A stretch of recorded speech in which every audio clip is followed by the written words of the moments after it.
कोल्हापूर जिल्ह्यातील कणेरी इथं जागतिक मातृत्व दिन मोठ्या उत्साहात साजरा करण्यात आला। सिद्धगिरी जननी IVF टेस्ट ट्यूब बेबी सेंटरच्या वतीनं आयोजित कार्यक्रमात बिहारचे खासदार सुधाकर सिंग यांनी उपस्थिती लावत समृद्ध मातृत्व अभियानाची घोषणा केली। वाढत्या वंध्यत्व समस्येवर जागरूकता आणि आधुनिक उपचारांची गरज असल्याचं यावेळी मान्यवरांनी स्पष्ट केलं। कणेरी येथील सिद्धगिरी जननी IVF टेस्ट ट्यूब बेबी सेंटरमध्ये जागतिक मातृत्व दिनानिमित्त विशेष कार्यक्रमाचं आयोजन करण्यात आलं होतं।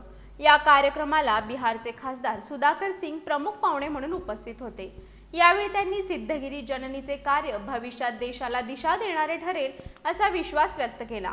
भारतामध्ये वाढत्या वंध्यत्व समस्येवर होलिस्टिक उपचार पद्धतीची गरज असल्याचं सांगत राष्ट्रीय समृद्ध मातृत्व अभियानाची अधिकृत घोषणा त्यांनी यावेळी केली।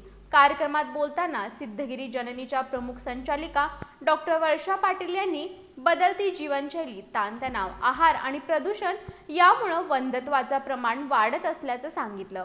वंध्यत्व ही केवळ महिलांची समस्या नसून महिला आणि पुरुष दोघांचीही तपासणी आवश्यक असल्याचं त्यांनी स्पष्ट केलं।